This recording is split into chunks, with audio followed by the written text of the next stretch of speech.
Seguramente no nos paramos a pensarlo, pero hay una tecnología clave, casi invisible, que controla el flujo de la electricidad en prácticamente todo. Hablamos de la electrónica de potencia. Es como el cerebro silencioso que dirige la energía, decidiendo cuánta va, a dónde y cuándo. Y en el corazón de todo esto hay una misión, una búsqueda constante, encontrar el interruptor perfecto. Así que, ¿qué vamos a ver? Pues empezaremos con el reto principal, el del control eléctrico. Luego conoceremos a uno de los pioneros, el tiristor. Veremos cómo ha ido evolucionando esta tecnología, nos meteremos un poco en el lío que es diseñar los circuitos y al final, lo más interesante, veremos dónde nos encontramos todo esto en el día a día. Venga, vamos al lío. A ver, el gran reto hoy en día ya no es simplemente encender o apagar algo. Pensemos, por ejemplo, en un coche eléctrico. No queremos que acelere de 0 a 100 al instante, ¿verdad? Queremos que sea suave, progresivo, preciso. Pues justo eso, ese control, esa finura para manejar cantidades enormes de energía, ese es el verdadero desafío. Y de ahí nace la pregunta del millón. ¿Cómo podemos usar la energía que tenemos de una forma mucho más eficiente? Porque al final no se trata solo de producir más y más energía, sino de exprimir cada vatio al máximo. Y es justo aquí donde la electrónica de potencia entra en juego y se convierte en la protagonista absoluta de la historia. Para que nos hagamos una idea de por qué esto es tan importante, echemos un vistazo a dónde se va toda esa energía. Fijaos, solo en la industria, los motores eléctricos se llevan nada más y nada menos que el 65% del consumo, una barbaridad. Y la iluminación, otro 20%. Son cifras gigantescas. Esto significa que cualquier pequeña mejora, por mínima que sea, en la eficiencia de estos sistemas, tiene un impacto brutal a nivel global.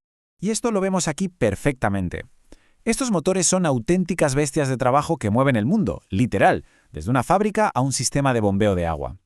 Pero claro, si no los controlamos con precisión, son un coladero de energía. Ya no vale solo con la fuerza bruta, hace falta inteligencia, hace falta control. Bien, pues hablemos de la primera gran solución a este problema. El primer paso real hacia ese control inteligente llegó con un dispositivo que de verdad lo cambió todo. Hablamos del tiristor.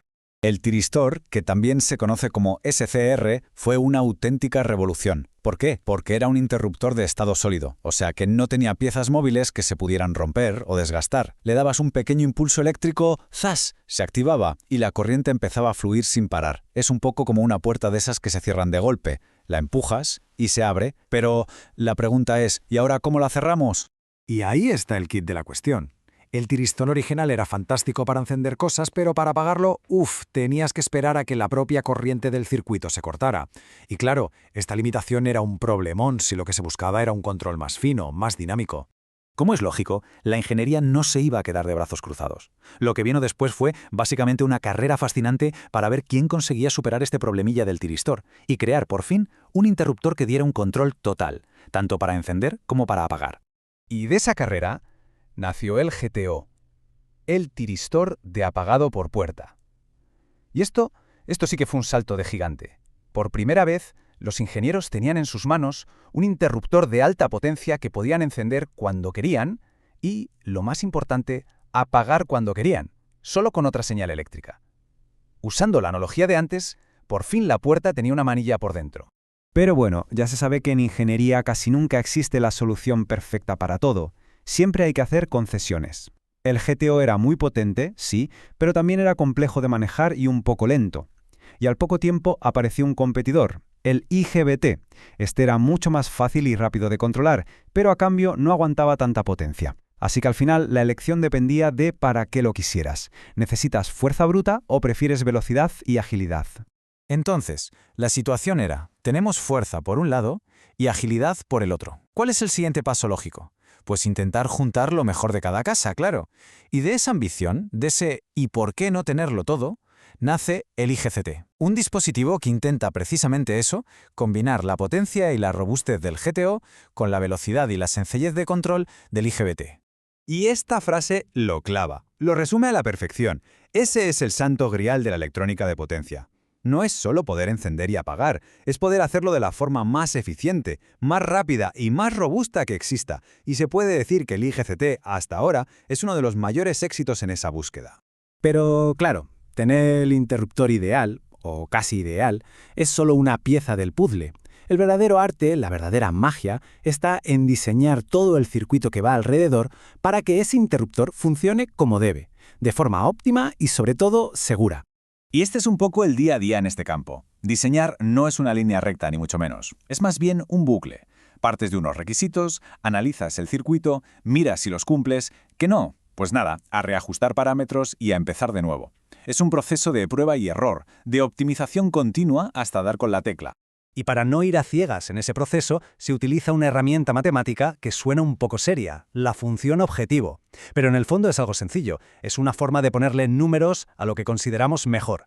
¿Qué es más importante? ¿Minimizar las pérdidas de energía? ¿Maximizar la velocidad? ¿Hacerlo todo más pequeño? Pues esta función ayuda a medirlo todo y a encontrar el punto de equilibrio ideal. Y aquí está el gran rompecabezas. Es un juego de equilibrios constante. Si mejoras un parámetro, como la velocidad, igual generas más calor y tienes un problema de refrigeración. Si intentas abaratar costes, a lo mejor estás sacrificando la fiabilidad. Al final, el diseño es un arte de hacer concesiones, de estirar y aflojar hasta encontrar ese punto dulce donde todo encaja.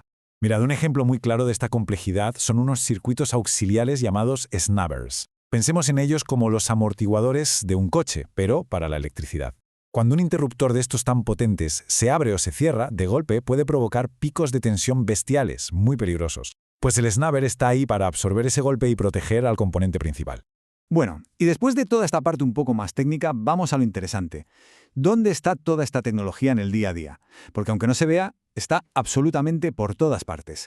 Pues el ejemplo más cercano y sencillo que podemos tener en casa es el regulador de la luz, el famoso dimmer. Esa ruedecita o ese mando en la pared lleva dentro un tiristor, o algo parecido, que lo que hace es recortar la electricidad que le llega a la bombilla para que brille más o menos. Es electrónica de potencia en estado puro, en lo más cotidiano. Y aquí viene lo realmente fascinante. El principio que usa ese dimmer es, en esencia, el mismo que se usa para controlar un motor gigantesco de varios megavatios en una fábrica. La escala es brutalmente distinta, claro, pero la idea de base es la misma, modular, controlar el flujo de energía con la mayor precisión que se pueda. Y si nos metemos ya en el detalle técnico, esa precisión tiene esta pinta. Este gráfico puede parecer muy complejo, pero en realidad es como el manual de instrucciones para hablar con el interruptor. Cada punto de esas líneas le está diciendo exactamente cuánta energía tiene que dejar pasar y en qué momento preciso. Y dominar esto es lo que consigue, por ejemplo, que un tren de alta velocidad acelere sin tirones, o que un motor industrial mantenga un ritmo perfecto, ahorrando, por cierto, cantidades ingentes de energía.